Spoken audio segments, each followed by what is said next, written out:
Welcome to Aviation This Week on Channels Television. I'm Bukola Joe Oketumbi. Aviation fuel called Jet A-1 is used to power aircraft and has more stringent requirements than fuels used for ground use such as heating and road transport, accounting for between 30 to 40% of airlines' operation cost. Scarcity and rising prices has put it beyond the reach of airline operators.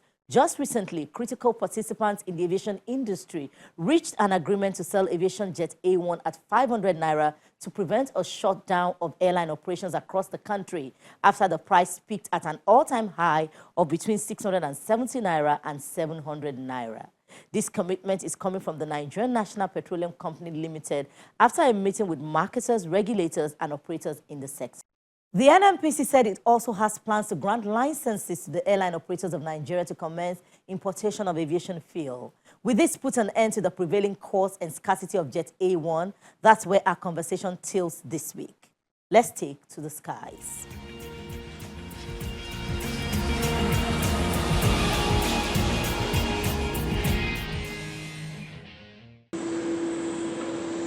The global aviation industry is a world in itself, encompassing a massive workforce and contributing a significant percentage to the global economy. The sector was set for major growth, challenges notwithstanding, until the pandemic hit, post which it plummeted to a considerable extent. Yet it's fair to say that despite the economic impact of the pandemic on the airline industry, it has been on the road to recovery. But here in Nigeria, aviation fuel prices is causing a crisis. The flight display board at the MMA2 in Lagos shows the declining number of flights. On a good day, 50 flights usually depart from here, but now it's dropped by 10 flights.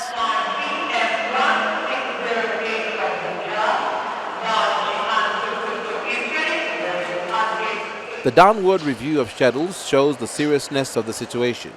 The board also shows the number of delayed flights. We have had this experience from time, but in the recent past, it's worse. It's getting worse, it's not improving at all. My coming to Lagos from Abuja was like hell. A 3 o'clock flight was shifted to 5:30, from 5:30 to 8:30, and I finally arrived Lagos 11 o'clock in the night. This is what every Nigerian goes through, except those who have private airlines. I've had a flight that was supposed to leave at 4 p.m. It was moved to 8, even though I got the mail like an hour to 4 o'clock. I was already on my way to the airport. I got the message that it had been moved to 8 o'clock. And then I got to the airport. I stayed till 8.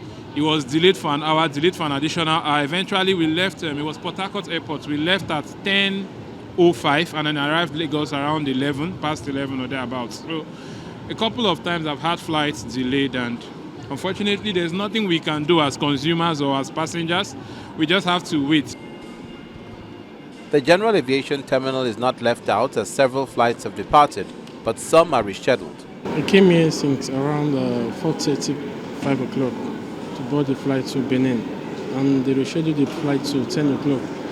On the other hand, they called me again, they said they rescheduled the flight to 1 o'clock. We are still waiting here, waiting for the flights. All this is connected to rising costs and scarcity of aviation fuel. An operator says the jump in price from 190 a year ago is devastating on business. As of February last year, it was 190 naira per litre. It was increasing. Today we are talking about it goes to 620 something naira to a litre. And with this price, what are you going to do? The airlines, even all the airlines were so confused. We're just operating, but I can tell you as a confused operation. Are you scaled down? Of course, we have scaled down. We look at our numbers. We look at some stations that you look at the number. If you are carrying probably few passengers that cannot even pay for half of your fuel that you are going to put, there's no need. All you need to do is, like, if you have another airline that is going to that station, you protect the passengers on that airline. Let one airline carry the passengers and go. It's better for you. It's cheaper for you. And if there is no airline, it's cheaper for you to refund the passengers their money, not to fly. Aviation fuel, otherwise called Jet A-1, is a specialized type of petroleum-based fuel used to power aircraft and normally account for over 30% of the operating cost of an airline. This is a breakdown of an hour flight. Now you are buying fuel for 600 per liter. If your aircraft is carrying 4,000 liters per hour, you are talking about 2.4 million naira. Only fuel. That's what you are going to pay for. How many passengers are you going to carry on a flight to now cover that? You are not talking about catering, you are not talking about navigational charges, you are not talking about the 5% NCA, you are not talking about any other thing. We are just talking about only fuel. An oil marketer says the foreign exchange factor affects the price and availability. All our pricing is never done in any arbitrary manner, but it is done based on conforming with the global best practice. We predicate our monthly pricing on the prices of jet fuel traded everywhere in the world on the months before. So we take average of the months before to be able to do the pricing of the new one for those customers who are on formula pricing. So everybody knows, what the publications are, and we only had the tax, which is the fuel surcharge we pay to federal government through FAN, and also the premium, which is the logistics of our bringing in the product plus a margin.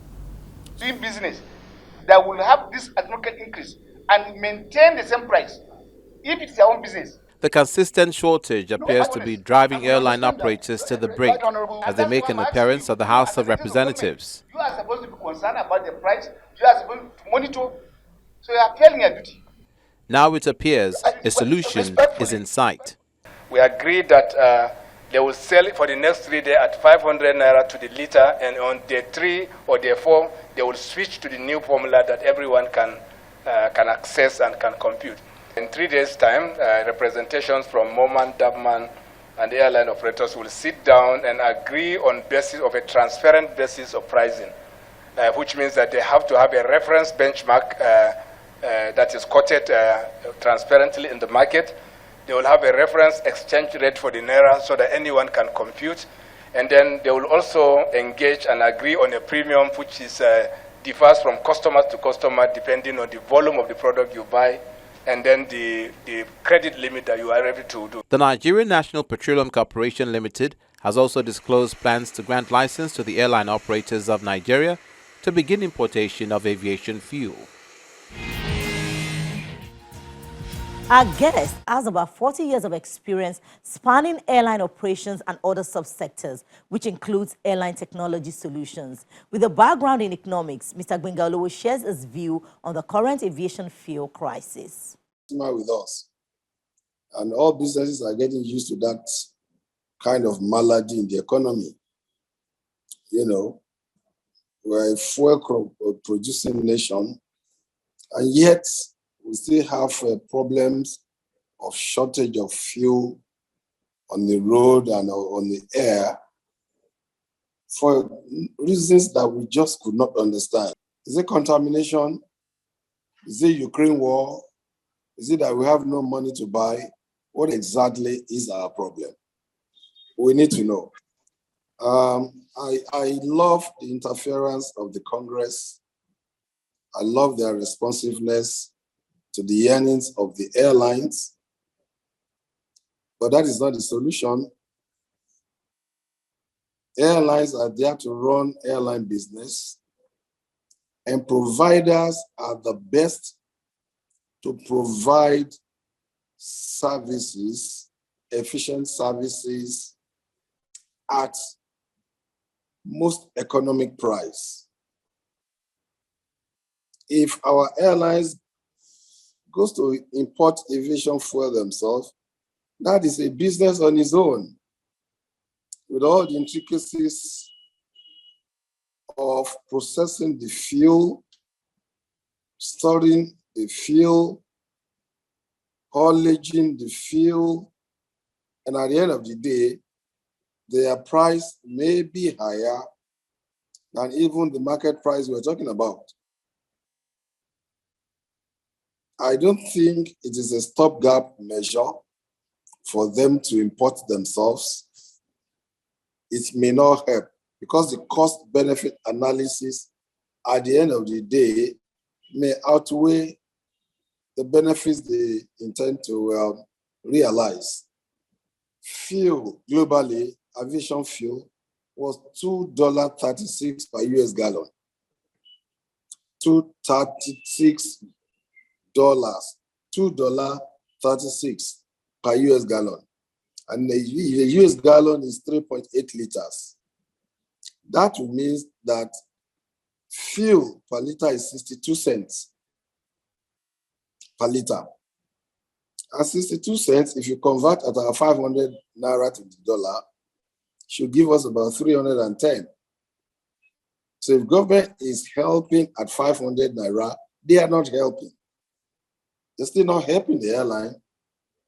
If we're to match the world rate today, the fuel shouldn't go higher than 300 naira, 310. And even at that, I don't see the airline breaking even. If at the early part of this year, they were buying at 150, 160. If it goes to 310 per liter, it is still high for them. I should think that government should be ready if we want safe aviation. Mark my words, safe aviation, they may have to subsidize fuel for domestic operators. $100 equivalent. I remember the naira was 2,200 naira to Abuja when the dollar was 22 naira. The dollar was 22 naira, the fare was 2,200. That's $100. In Abuja today, it's less than $100 after 30 years.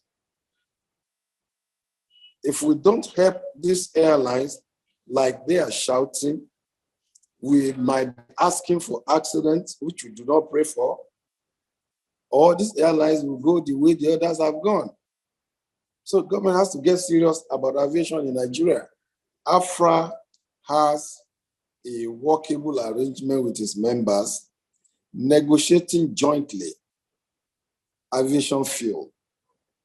And for the people who are already doing that job, the fuelers, they negotiate and they get cheaper rates. Our airlines are encouraged to go and join AFRA. AFRA is African Airlines Association, and they jointly negotiate fuel prices. Fuel prices will go down. The Nigerian sector do not have the fuel. That is the problem. Even if this alliance negotiate now, where's the fuel? If the fuel is not available, and you say we will give you at 500. Availability is a challenge. 500 is not even acceptable.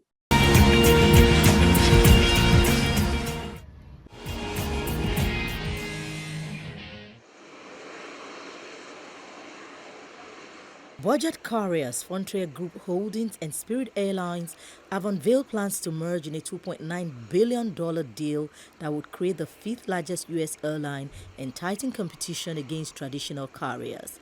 The merger combines rock-bottom fares coupled with top-up charges offered by ultra-low-cost carriers. Such airlines are a tier below Southwest Airlines, which have pioneered the low-cost concept in the 1970s and have continued to expand during the COVID-19 pandemic at the expense of larger rivals. Spirit and Frontier want to merge. They believe that combining will provide a better opportunity for them to compete. And I think it will. It will give the U.S. a single, strong, coast-to-coast, low-fare airline that also has extensive service to the Caribbean and Latin America. And it positions the airline to potentially grow and serve more cities, both smaller markets as well as possibly routes like mainland to Hawaii. They're going to be looking for a lot of new places to fly. The companies expect the cash and stock deal to accelerate investment and help take on major U.S. airlines like American Airlines Group, Delta Airlines, Southwest Airlines, and United Airlines Holdings. The frontier control business is expected to add 10,000 direct jobs by 2026. The company said, adding that they expect to deliver $1 billion in annual consumer savings and offer more than 1,000 daily flights to over 145 destinations.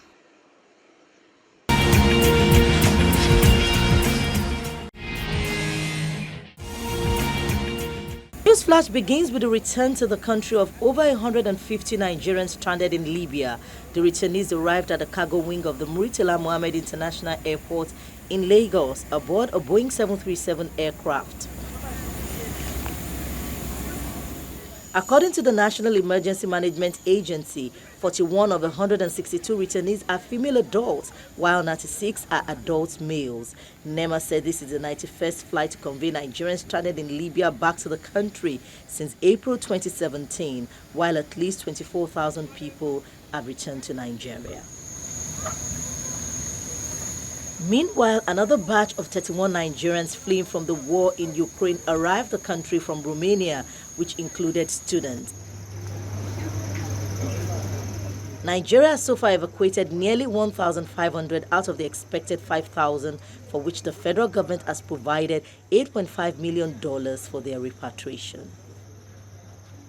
Egypt is exploring new ways to lure tourists after conflict cut off Russia and Ukraine, two of its most lucrative markets, including possibly bringing Russians through third countries if sanctions allow that. It is a major loss, not only to Egypt, but all countries that are dependent on such both markets. And especially with the current situation that European countries, also Western European countries, have not yet eased their travel restrictions to the status before 2019 or 2020.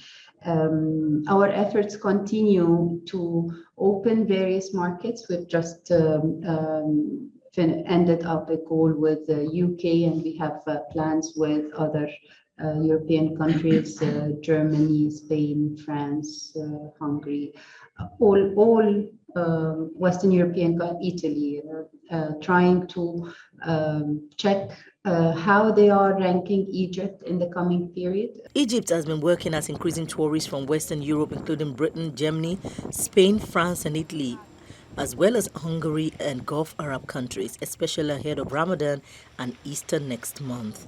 One concern is the increase in fuel prices since Russian troops entered Ukraine on February the 24th, making flights and tourism packages more expensive. The government intervened towards looking after tourists, whoever they want to remain and stay at their properties, they would get preferential rates. Otherwise, they could be accommodated at 3-star hotels on the expense of the country. Also, we were checking with them, whoever wants to take the opportunity of having Egyptian flights to take them back to Poland, Hungary, or any country that has opened its borders for Ukrainians, that they can take this facility. Also leveraging on the opportunity of Egyptian flights that are bringing our students who have been migrating from Ukraine to the neighboring countries. Tourism earned Egypt $2.8 billion in the 3 months to end September, the most recent figure available according to its central bank data. One option to attract Russians might be to allow them come via Turkey.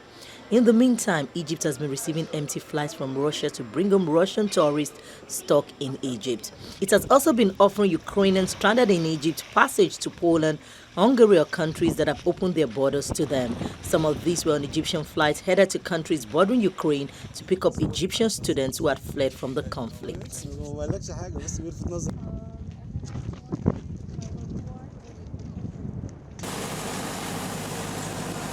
Now to Cuba, where plane loads of Russian tourists returned home, their vacations interrupted by war in Ukraine. It marked a sad day in the beach town of Varadero, a first visible sign the conflict will rattle the island nation's fragile economy. Varadero is a finger of white sand that extends out into the blue Caribbean Sea, and there's long been a magnet for Russians fleeing the northern winter in 2021. With much of the world hunkered down amid the coronavirus pandemic, visitors from Russia surged to 40% of total arrivals in Cuba.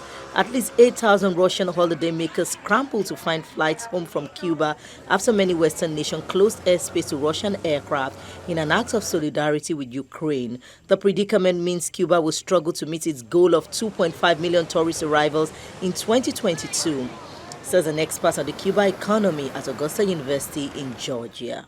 War most likely will halt the flow of Russian tourists to Cuba in the year 2022, which will make it very, very hard for the Cuban government to reach the official target of 2.5 million expected this year.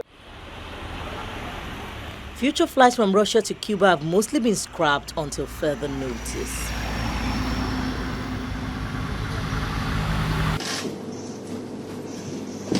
Australia and the Netherlands have said they had begun joint legal action against Russia, the International Civil Aviation Organization, over the downing of Malaysian Airlines flight MH17 8 years ago. Today we are announcing that we have initiated legal proceedings against Australia Foreign Minister Marise Payne told the news conference that Russia was responsible under international law for the downing of the flight, and action in the United Aviation Council was a step forward in the fight for justice for 298 victims, including 38 Australians. This case, our case, is firmly based on findings and evidence from the Joint Investigation Team, comprised of the investigative agencies of Australia, Belgium, Malaysia, the Netherlands and Ukraine, as well as the Dutch Safety Board. Those findings and evidence clearly show that the conduct leading up to and including the firing of the missile that brought down flight MH17 is attributable to the Russian Federation. Russia's recent invasion of Ukraine, which we have consistently condemned in the strongest terms, reinforces the need to hold Russia to account for its egregious international actions. There's no doubt that Russia's invasion has been a painful reminder to those who lost loved ones on flight MH17. Australia said the incident was a clear breach of a convention to protect civilian aircraft from weapons fire. The joint action under Article 84 of the Convention on International Civil Aviation is separate to a Dutch murder trial for 4 suspects over their individual criminal responsibility. Australia is seeking full reparations from Russia for the injury caused. The Australian government is committed to pursuing every avenue to ensure that this horrific tragedy is not repeated. And we will continue tirelessly in our efforts with close partners to hold Russia to account for its violations of international law, including its threats to Ukraine's sovereignty and airspace. Malaysian Airlines Flight 17 was a scheduled passenger flight from Amsterdam to Kuala Lumpur that was shut down on 17 July 2014 while flying over eastern Ukraine.